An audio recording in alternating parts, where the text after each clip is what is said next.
Hey guys, welcome to Brian's Man Cave. Well, Atari now owns Intellivision. At least that's what they've told us. That's what the big news happened today. It surprised a lot of people. It just kind of it came out in the morning. I was at work, so I couldn't really do much.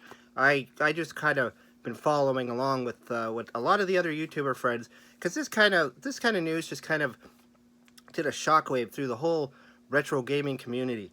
And I've been watching a lot of the videos that people were posting. People like Smash JT, the Atari Creep, Mr. Poststyle, the No Swear Gamer.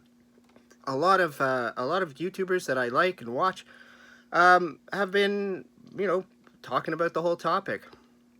And yeah, there's a lot of people that are it's strange. Like from reading the posts on Facebook of what people were saying, and then reading the comments on some of the videos and what some of the YouTubers were saying, it's interesting that it seems like there's this kind of some people are on the that's a great thing that Atari is now owning this intellectual property, and on the other side, people are like, this is bad, this is not good. Some people actually are just kind of on the fence about it. Whatever, it's gonna happen. And you gotta excuse me on this video. My voice is rough. I'm getting over a cold. This is not gonna be an easy video. But anyways, yeah. So, I just wanted to look at the future of Intellivision because, we for a long time, and if I go back in time to, I'd say like the 90s when I kind of was missing the Intellivision. I didn't have a working one. I loved it when I was a kid, and I remember when the Flashback CD or the Intellivision Live CD got released, and I ordered it, and I was like so thrilled that I could play Intellivision games again. And then it just kind of like fell off the map again. There was a homebrew C that got kicked in, with the creation of things like Inti Basic, to start programming on the Intellivision. Things started to heat up, and the Intellivision sort of was there, sort of was not. And then, of course, the whole Amico thing, Tommy Tallarico buying out the Intellivision name and wanting to start a new generation console, which I was intrigued. I wasn't against the thing in the first place. I was more on the let's just see where this thing goes. And I was more hoping that it would end up with a lot of like retro inspired titles, bring back some of the old games, give us a new way to play them. But that seemed to fizzle, obviously, throughout the years. I'd say for the last 4 years, nothing really came to be much more than an app that you have to have on your phone. And I'm not too crazy about that myself. Plus, I don't even know if they made the iPhone app. But anyways, we all know where the Amico story went. It just kind of didn't. But I'm more concerned about the future of the Intellivision, the OG Intellivision. I'm going to need some more water here. I want to know where Atari's going to take this, because there's a lot of potential here. We have a system that has a lot of games, and we have a lot of homebrews. Like, this is my Napoleonic Wars game. It's my newest game that got released. And I'd love to see that be able to be on, say, like a flashback style system or an Intellivision Plus, like they did with the Atari, the Atari 2600 Plus. Now, Mike's Gaming Gala, he did a video on this whole thing, and he brought up the fact that, a lot of these modern homebrews require a special board, a JLP board, that are not that easy to get your hands on. And it requires, extra stuff inside the board. So you can't use it on, say, like an emulation device that dumps the ROM. So, there's parts of the Intellivision, there's inside, the software, it requires specific files that you can't just use. You have to have the permissions to do that. So, I don't know where that's going to go.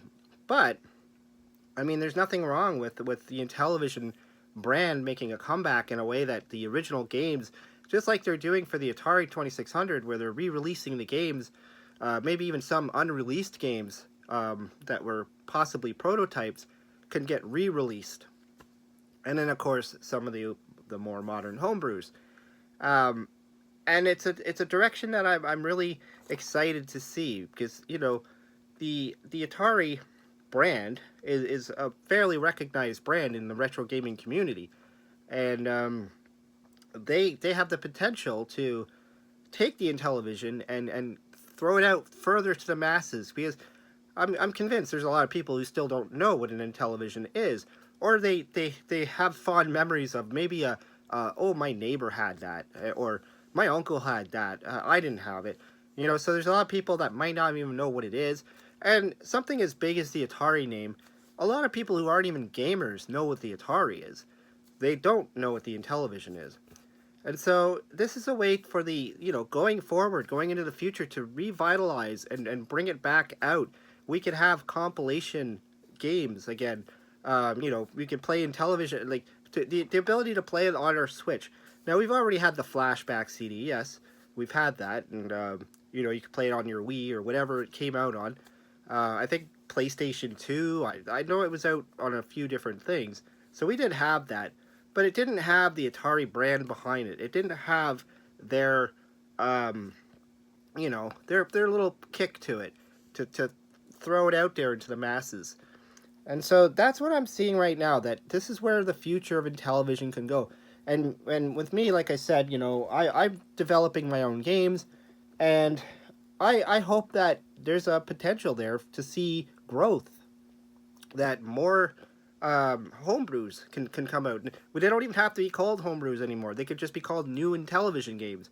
Bring them back, bring the brand back, and we could start selling new Intellivision games to people who either love the system, grew up with the system, maybe people that played it on their street. Because I always talk about how a lot of times there's when you were a kid, you knew somebody that had one of the consoles. So you either had the Atari, your friend had the ColecoVision, the other friend had the Intellivision. So you might have played it and dabbled in it, but didn't get really chance to dig your heels into it. And so now there's an opportunity here for that to happen. And we don't know, like I said, the hardware is going to be the challenge.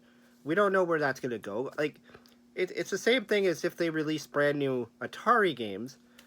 They had to have a system, so they created the 2600 Plus, which is supposed to run all the original Atari games, plus the 7800 games, which I thought was a great touch.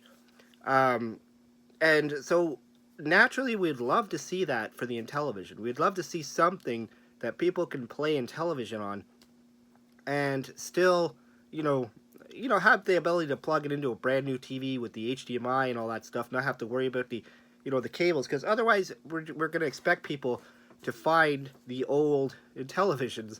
I mean, there's a lot of them out there. It's not like they're scarce. There was Intellivision and Television 2 and Television 3. So they're out there. Sears had a model. Like, there are a lot of them out there. So it's just a case of they're old. Some of them might not be in great shape. Some of them need to be refurbished. And then there's the connecting to the TV.